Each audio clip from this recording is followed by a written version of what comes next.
Good evening, everyone.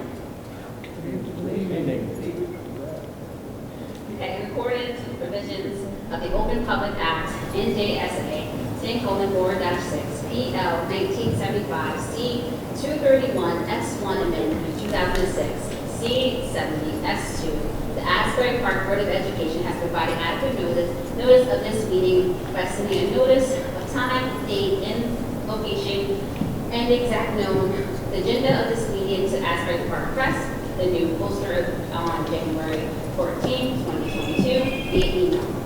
Copies of the notice has been placed at the administration board, the building bulletin board, district schools, Asbury Park Municipal Building, and Asbury Park Police Department, and filed with the city clerk on January 14, 2022. Asbury Park District will provide all students with a comprehensive and progressive education where everyone possesses the skills and character to succeed in diverse and evolving global society. Roll call, Mr. Hastings. Thank you, Madam President. Ms. Bowles? Present. Ms. Breach? Here. Mr. Grill? Present. Mr. Lavaraka? Here.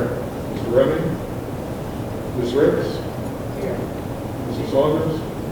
Mrs. Zinsky? Here. Ms. Miller? Here. Please rise for the flag.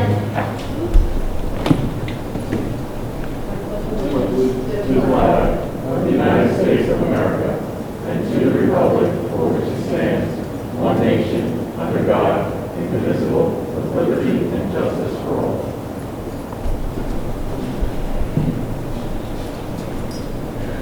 Okay, we're going to start with our reports from the committees.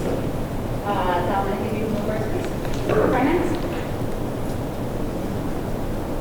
Finance Committee, our first agenda item was legislative audit. Follow-up was the audit from the Office of Legislative Services. They were here for months and months, if you recall, and presented a November 2019 report.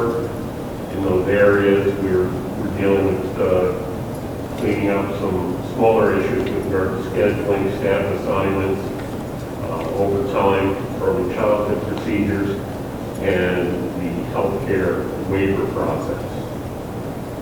We're providing the documentation that they've requested, so that's going in, and then we'll get a response back to how we handle that. Second item is the SBA Emergent Capital Maintenance Grant. Remember, this grant for a little under $300,000, we're going to replace the elevator at the upper elementary school, or Luther King Upper Elementary School, so that'll be huge. The other good news is the SBA has contacted us, and after an on-site inspection, they're going to replace flooring in the multi-purpose room at Thurgood Marshall Elementary School. The good news is they've come in and said they're going to pay for that. The bad news is it will take approximately 14 weeks during the summer of 2022, so quite a lengthy process there. Yeah, there might be some scheduling issues that we'll have to work around as a district. Yeah, so we're discussing with the curriculum and instruction folks the extended school year and summer programs. It's that room plus the kitchen that's off the multi-purpose room that will be off limits, but the rest of the building will be open to students and staff. So it's just a matter of making sure we plan properly to accommodate the project that's going to take place for most of the summer. Third item, our architects have put together 3 of the ESSER, and the ESSER is the federal money that's been given to the district, 3 ESSER bid proposals, one for $7 million, one for $5 million, and one for $5.6 million in the facility repairs and improvements area. We're dealing with will involve bids for new HVAC, air conditioning, boiler replacement, electrical upgrades, remodeling science classrooms and the media center, and we expect that first bid to be released in early March. The other audit is the annual audit that we do every year, contracting with accounting firm to do so. The state has postponed the deadlines for that. The data upload has been done on January 4th. The final report is due February 5th. Finally, if you recall, there was the court decision fairly recently whereby a judge determined that New Jersey could not get federal funding if they were going to be cutting funding to districts. And in effect, they've been cutting funding to districts such as us under the S2 bill we've gotten used to. We still don't have guidance on that, so at this point, we're still going along. We have to anticipate there will be that almost $7 million cut. The governor's budget address will be February 23rd, and then the budget figures will be released 48 hours after that address. So we'll be looking in February as to what is our budget. We'll be talking then about if we as a board continue. We've got some new members now that we've talked about before, but continuing as Asbury Park weans itself off of this state money that Asbury Park as a municipality, we must continue to pay additional funds to be paying our state mandated fair share for the budget. So we're going to have to be talking about that tax increase later on. And that was But that could change too because of us. As that formula now, the case that they have to release the formula, the number that they use, whatever the factor is, the S2 formula. right.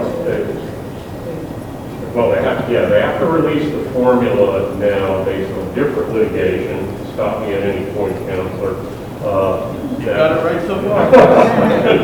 that the formula to determine the ultimate budget of the school district had not been made public.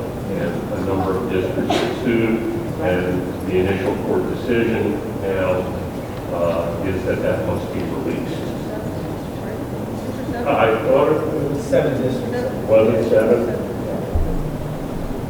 Yeah, and if I can, just for the board, when this came out, do we want to sign up for the lawsuit? It was my recommendation that we hold steady with where we are, because we arguably would reap the benefits of any awards that would come out as a result of this. And so it's my understanding that the most recent case was really with regard to the release of additional algorithms related to the S2 formula. It's unclear whether or not there's going to be any, what, if any, the result of any of this is going to be. The only thing we know thus far is we're going to figure out what the formula is, but beyond that, nothing else for now. But there is going to be a way, I'm hoping, that we can then say, wait a minute, this formula doesn't work, especially since there's kind of that murkiness of what happens to the pilot money, is that figured in, or the residents that are within the area where they don't pay into the district, they pay a pilot, that kind of a thing. So, hopefully we'll have an opportunity to Yeah, you're absolutely correct. It's unclear when, if at all, any, at the end of the day, the only thing we care about is, do we get what we're owed, and is it our, our fair share, so to speak. It remains to be seen how long that's going to take. I would not, start to adjust your budgets on the hope that anything's coming anytime soon. Thank you, Bill.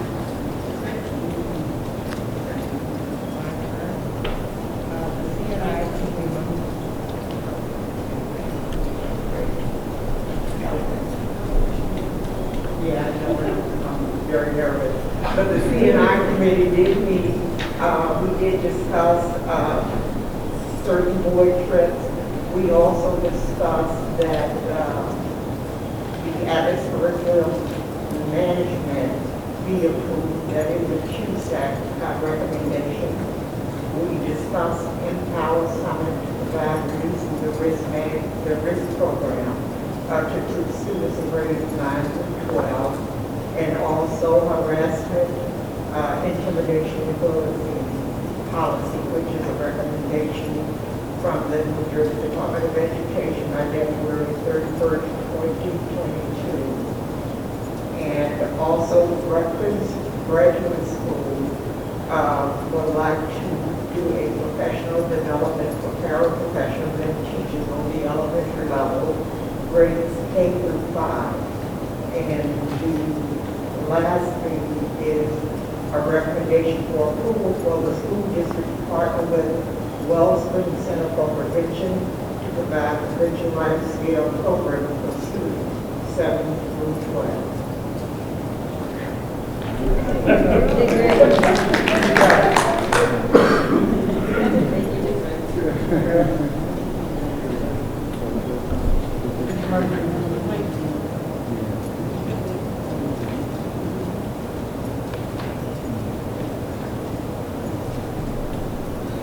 Hi, how's everyone doing?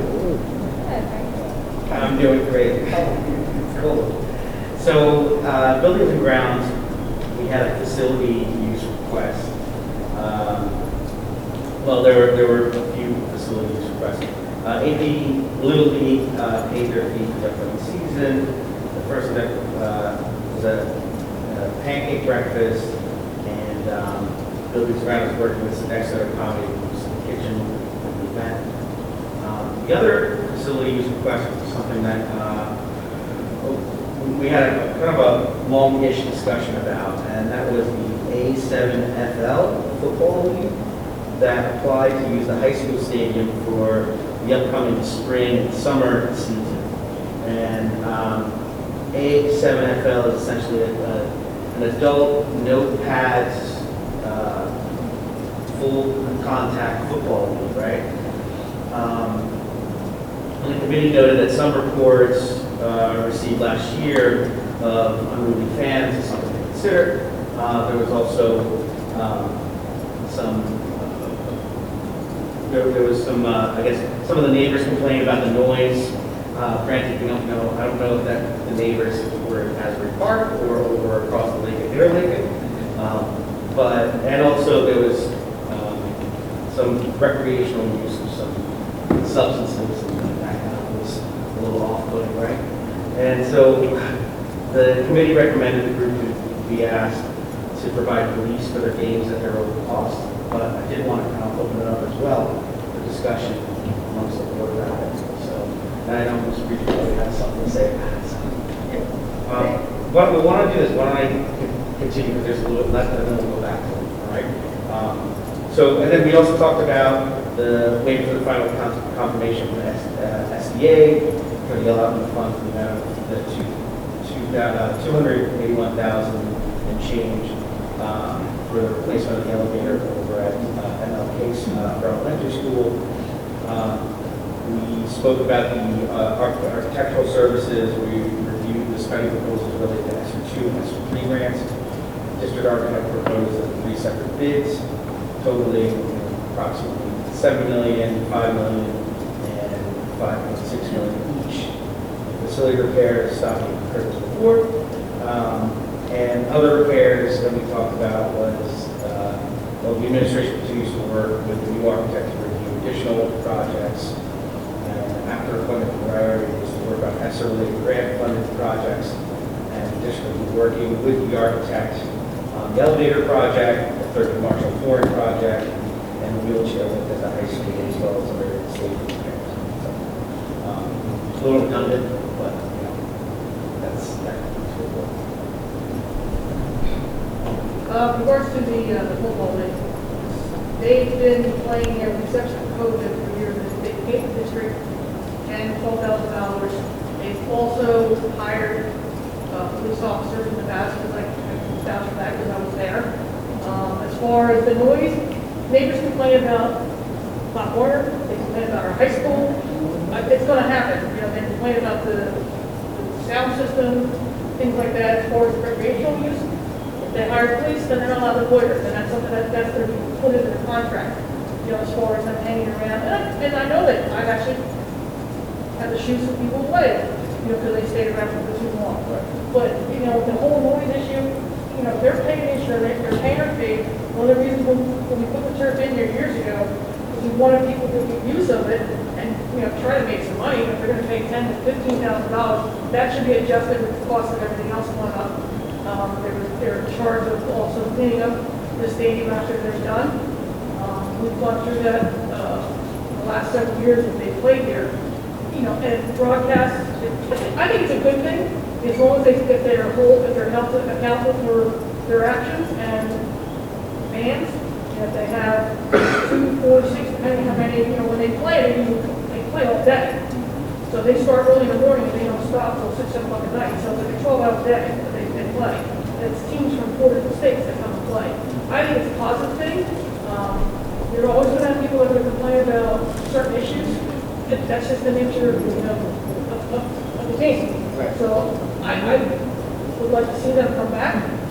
It's something that's a positive thing. It brings some of the kids in to see, you know, these guys, they have full-time jobs. So the ones that are playing, they don't play weekends. Because they're, you know, the guys that play, maybe they played semi-pro and now they're just playing this. So you've got to have things that's going to pop up. You know, it just has to be adjusted and dealt with that time. So I don't see why we would, as long as we're going to pay the fees and have, you know, the custodial costs and everything, I don't see a problem with it.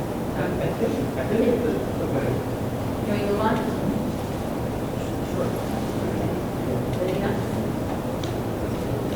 Good evening, everyone. Good evening. Policy. First on the minutes is Strauss Esme updates. There were no updates received from Strauss Esme. Maybe someone can help me understand the Strauss Esme situation. I know Jeff did go over it, you know, briefly with me, but if anyone wants. Second on the list is the committee reviewed the general process used to review alerts, updates from Strauss Esme, and how that process plays out in the editing of existing policies, regulations, or adoption of new policy regulations. Bullet 2, Dr. Adams discussed the district's uniform policy, policy number 5511, student dress and grooming, and his intention to bring the policy back to active status for all grade levels. The committee reviewed current dress and footwear guidelines. The intention is to bring awareness back during the winter, spring, and begin with the policy in full effect September 1, 2022, so that parents, staff, and students will be prepared.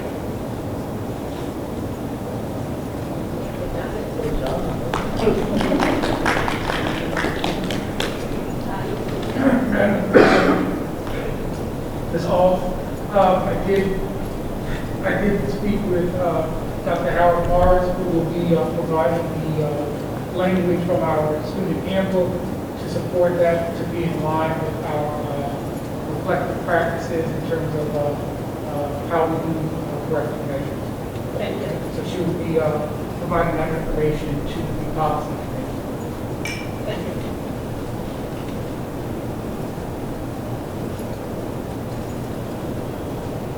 Good evening. Just real quick from the athletic committee, we spoke briefly about the Superintendents Initiative. I'm sure you guys have all read. It's been online. It's been in different newspapers. I think it's definitely moving forward. So that's a positive note. Winter sports update. The district is they're only allowing 2 spectators per parents and guests. We're hoping that it's going to increase as we get through some of these transitions that we have, and that's going to be on a week-by-week basis. We posted the spring sports that's on the agenda tonight for the head and assistant coaches. The spring sports media day is to be determined. We had a fall media day, January 12th, for the headshots. Spring is coming up, and we have set the athletic banquet for June 16th. Mark that that'll be on the athletic field, very similar to what we did last year. We have one tent, we're looking to possibly purchase a second tent or something that we can add on to the existing tent to accommodate the grades 5 through 12. We had an overflow last year, so it was very well trying to, alleviate that. Hopefully we can have a second tent or something that could accommodate all our parents and student athletes. And we're going to meet again the third Wednesday of the month at 1 o'clock, unless there's a schedule problem. Ms. Breach, the number of spectators, that was just for the first 2 weeks. Actually, the restriction on spectators was done to ensure that we were not creating over the Christmas break and in terms of the the winter break,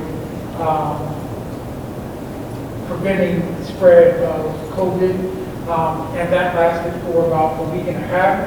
I did communicate with the athletic department that last week, because we had the upper elementary, the middle school had 2 remaining home games, I did inform that they would have the opportunity to have 2 spectators. However, that was also lifted going into this week, where we will return and adopt with the current guidelines outlined by the SIAA for participation as long as spectators had on masks. So we are no longer right now having a restrictive number of spectators, and that was communicated. But I just wanted to provide clarity on that. And so it was a gradual increase to ensure that we were doing it safely. But as of now, and that was, we have returned, but we should be returning to full adherence to the state spectator guidelines. Thank you. Just pointing out, June 16th is that on a board committee, or stuff like that.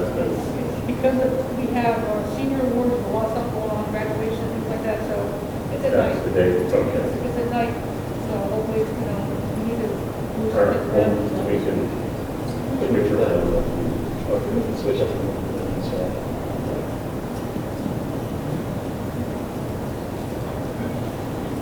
Thank you, everyone. Okay, so before we go into public comment, we have a statement from our lawyer, Adam. Okay, in accordance with Board Policy 0167, the Asbury Park Board of Education recognizes the value of public comment on educational issues and other matters of importance, and provides members of the public with the opportunity to express themselves on school matters of community interest. The public comment portion of the meeting is not a question and answer session, and all public comments shall be directed to the board president or the presiding officer of the meeting. Members of the public who wish to make public comments must be recognized by the presiding officer and provide his or her name, municipality of residence, and group affiliation, if any. All public comments shall be directed to the presiding officer and are limited to 3 minutes in duration. Members of the public who do not follow the foregoing rules and or interfere with the orderly operation of the board meeting may be removed from the meeting.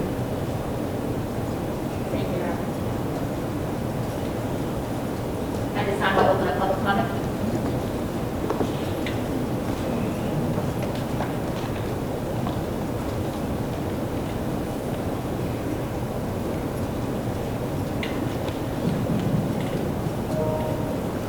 Good evening, everyone. How are you? My name is Tamaka Davis. I'm an Asbury Park resident. I have 4 students that attend the district. I have 2 students in high school, 1 in elementary and 1 in middle, 1 in elementary and 1 in middle school. 2 girls schools. I'm not going to take up too much of your time. The reason for my presence at this meeting today is to address virtual learning with students. So I just heard the gentleman say before, during winter break, that COVID numbers there was a surge from December to January. The numbers are declining. I work in healthcare, I work frontline, I work in the hospital, Central State, and Rizzo. So I'm a frontline worker every day. So when winter break was over, I decided to keep my children at home. So I've been having an issue with the board, and not a personal issue, because everyone's been very helpful. They've been communicating with me, I've been communicating with them, regarding my concerns with all the kids' safety. You know, if I work frontline 12 hours and I come home and I'm exposing my children, God forbid, but it's happening. And then I send my kids to school because the truth is, you can have COVID and be asymptomatic. You understand what I'm saying? So then I come home to my kids, I had COVID in November, and I'm fully vaccinated. My kids are not vaccinated, which shocked me because I've been working in healthcare for almost 14 years, and when COVID initially hit, I was still a frontline worker. I protected myself, I wore my mask, I was very safe, I didn't contract COVID. I sent my kids to school, and my youngest one was 5, comes here to Bradley. He brought COVID home to me, and I gave it to the rest of my kids. I also have an 83-year-old grandmother that I take care of. So, you can get COVID and shot right. I can get COVID right now, talking on this microphone. It can happen. I'm not saying that, you know, it's not possible. It is. I just want to maintain safety for myself as well as everyone else. I'm on the same side as the educators. I want the kids to be in school. They need that social interaction. They need to be one-on-one with the educators. They need to listen and learn.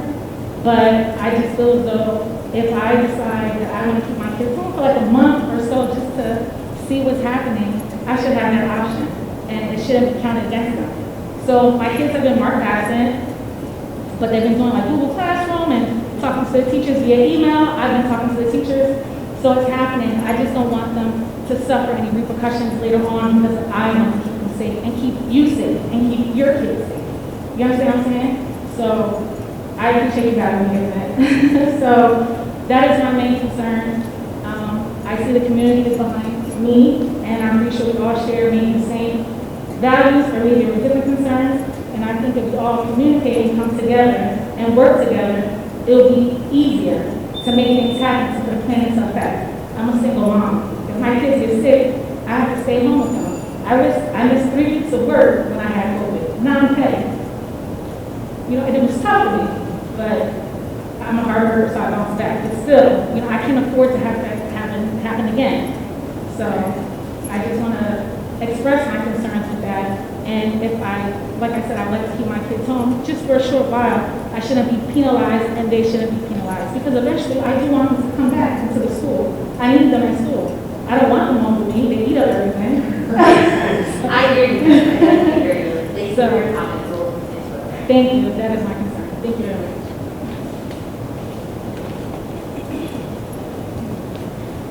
Good evening. My name is Mrs. Bray. I'm a resident of Asbury Park. I'm here once again about my daughter, Jonasia Bray. I'm really not sure where to even begin. I'm sorry, can you put your mask back on first? Excuse me? Can you put your mask back on? Okay. Thank you. Well, anyway. I'm here on behalf of my daughter, Jonasia Bray, and myself. I'm very concerned with education. She is home instruction. There has been technical issues with the online for her learning. The principal, Ms. Baumgartner, I guess she's more concerned with retiring because she told me the reason why I'm not getting information is because my daughter's being homeschooled. But it's mighty funny that Monday through Friday, I drop my daughter off at school. Another thing, you send home these notices about events, but somehow they get to my home way later than the event was. You just had an event on the 21st, and I just received the notice and the mail on the 26th, which means I've already missed it. I'm not really sure. I really think the school is in a crisis, and it's really difficult to keep it open because not only can you not guarantee the safety of this variant that's going around, these spikes are just ridiculous.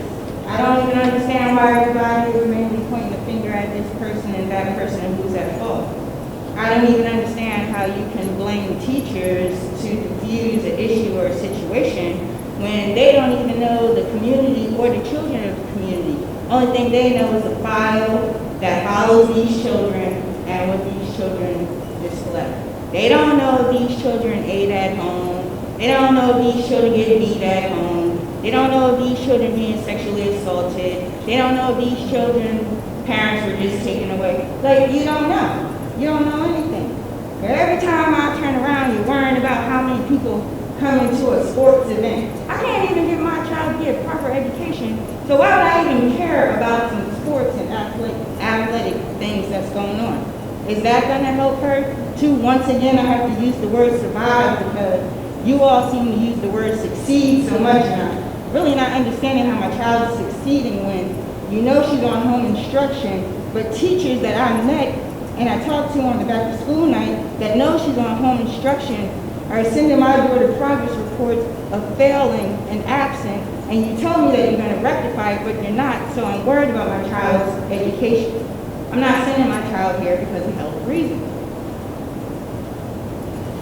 And that's all I have to say.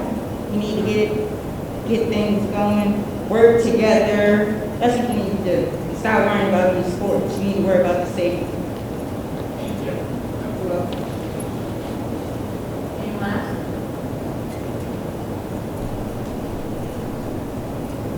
At this time, we'll close public comment.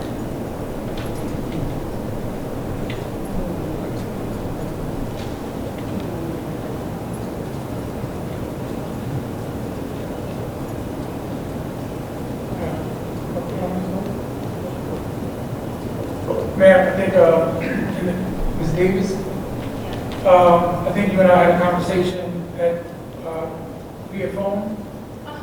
Nice to meet you. Yeah, nice to meet you as well, physically. As I indicated to you during our phone conversation, that the decision to provide virtual instruction option is not one that we as a district have the latitude to do. That is an order from the governor that is pushed through the Department of Education. Unlike the previous year, last school year, that was an option that was accessible to families. However, this year, that is not an option that we as school districts have the latitude to offer. As I said to you, whatever communication that you would have with your children's teachers, that that would be beneficial. However, we still have the responsibility to record attendance. As you know, compulsory education and seat time for the high schoolers is important, and so I think that may be something that you want to visit with the guidance counselor for your high schoolers, but for your elementary and your upper elementary school students, that's another different conversation. But again, as I said to you on the phone, that's not up to us as far as Asbury Park. That's the entire state.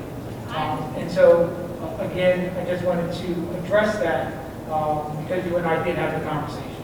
Okay? And I thank you for coming out this evening.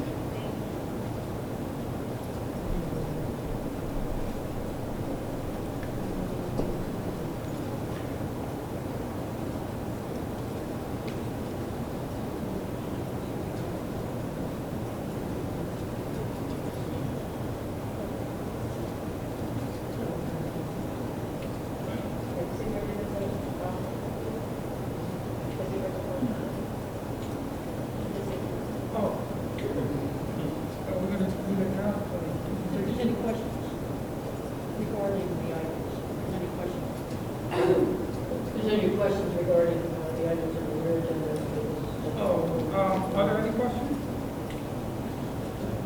From the board members?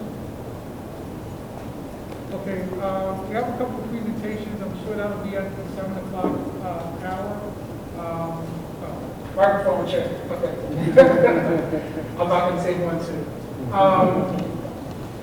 We do have a couple of presentations at the 7 o'clock hour with our Start Strong summary results. Also, board members, we have responded and provided you in the weekly update for response to the request for expansion. I'll be talking about that briefly during my 7 o'clock portion of the superintendent's presentation. But we did provide a response to the request for college achieve to expand to grades 10, 11, and 12. And I'll get some commentary on that.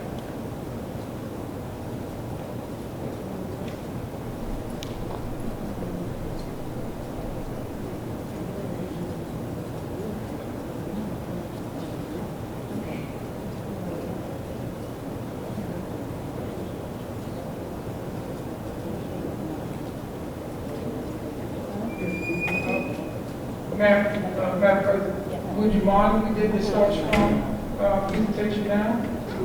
Because we have two presentations in recognition when we come back. So Mr. Ruiz, would you mind doing your presentation now? Yep. Thank you. Mr. Ruiz did provide a hard copy in front of you to share with you one of the presentations this evening. The other was provided to you via the weekly update regarding the HIV information, which was presented back in September by Dr. Howard Mars. However, that is on one of the just the agenda items to be approved. Mr. Ruiz, you may proceed. Thank you, Dr. Adams. Good evening, everyone. Good evening, families and teachers and board members and our technical team. Today, I'm tasked with going over with you all the Start Strong results and some of the results that were distributed out to families back in December.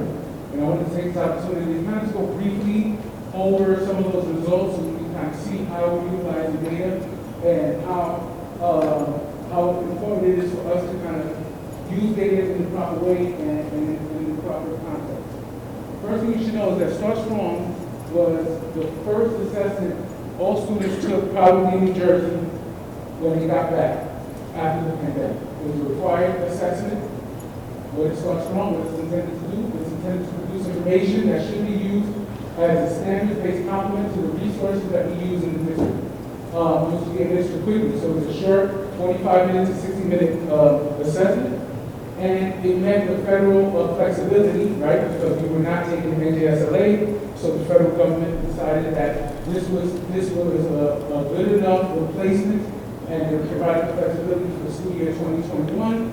And so we were administering this test in English, language arts, mathematics, and science. What Start Strong is not intended to do is very important as what it is intended to do, which is it is not to replace local standard-based benchmarks and assessments. We do our own benchmarking, we do our own testing. This is not to replace that. This is to work in conjunction with.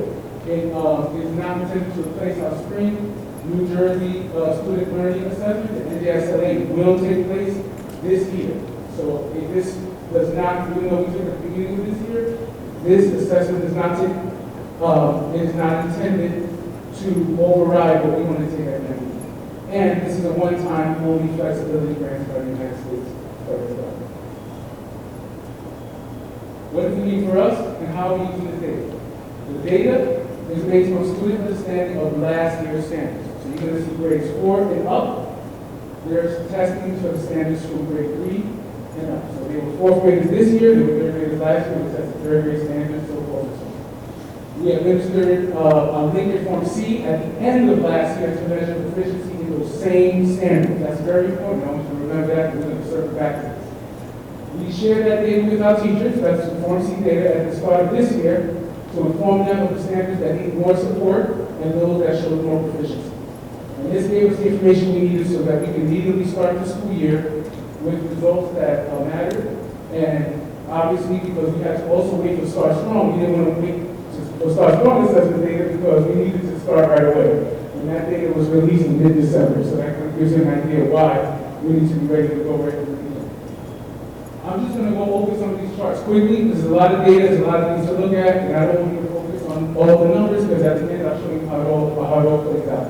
But what I do want you to look at is that we're trying to get our students from here over here, from needing strong support, some support, to needing less support. That is the way the data is broken down by Start Strong. It's broken down into 3 categories. You have the grade levels, and then you have all grades. Okay? This shows you the grade levels, the same data you just saw, but in a bar graph. It's important to know, obviously we want less red, we want more green. On the basis, right? And over here, this is the total for all grade levels. Same data for mathematics. It's hard to see here, but I did highlight in both charts some of the data that was positive. It's a little bit more bolded, but it's hard to see right now. That's okay. For those who have the sheets, you can see it on yours. Again, same thing. Math is an area that we are strongly focusing on this year. We've adopted a new math program. We have a new math supervisor coming on board, so we're really excited about what the possibilities are in mathematics as we move forward. Same thing for science. Why do you see less data? Because in science, the state tests 3 grade levels. They test 5th grade, 8th grade, and 11th grade. You see grades 6, 9, and 12 because they're current 6, 9, and 12 graders. Same thing with science. Again, the 3 grade levels. And then at the end here, there's the total for the 3 grade levels. So what I decided to do and what we decided to do is look at how do we compare to districts like ours, district factor 8, which are the former averages. Some of them you are very familiar with. And so what I did was take that same data and try to look at how our general population did against the same group of students. And so we were able to gather data through our Lincoln platform from 11 districts, about 27. So the group right here, A, about 26,700 plus students, to kind of get an idea of what we're doing. Here's science, and here's district factor group A in science. So I looked at it, and what I wanted to do was kind of compare our general ed students and where we fall. You can see this is very similar within a couple of points of each other. Did the same thing for mathematics. Again, like I said, math is an area that we are strongly focused on. This year was a major focus on mathematics. Last year during the pandemic, we brought a new math series, started training everyone, so we expect to see a lot of good growth here. And then same thing for language arts, as you can tell, we're pretty much in line where our district factor falls and our students are in our general education. So again, I circle back, what does this mean for us and how we're using the data? And I just want to remind you that again, it's about understanding where our students were when they came into the school year this year, what data we use, in this case it was Lincoln Form C, to kind of inform us along with our own benchmark data so that we can start the year right from the beginning, not waiting for the state's assessment results to come in. We shared that data early so that our teachers knew what the focus standards would be as they start the school year.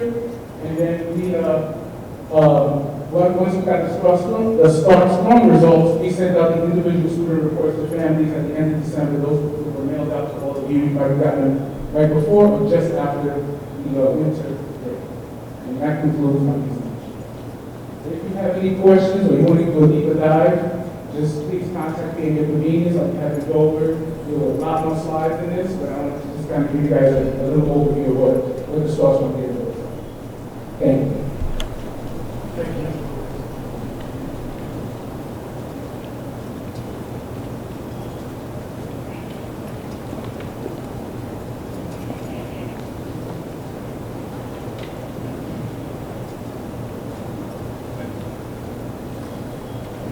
So whereas the Public Meeting Act allows inclusion from this discussion as a public portion of the meeting of certain matters as outlined below. And whereas the Asbury Park Board of Education was to discuss such matters made and will make such decisions public when the proper conclusion has been reached. Now therefore by it resolved that January 27, 2022 at Asbury Park, New Jersey, for the purpose of outlined and described below. Upon return actions may be 1, confidential matters, pursue on court orders, 2, impact the rights of received federal funds, 3, unwanted invasion of individual privacy, and 4, collective bargaining.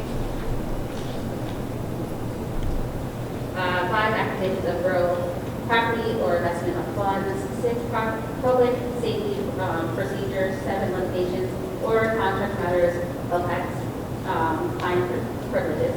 8, matters for personnel matters, or 9, imposition of penalties upon an individual. Motion to go into exec.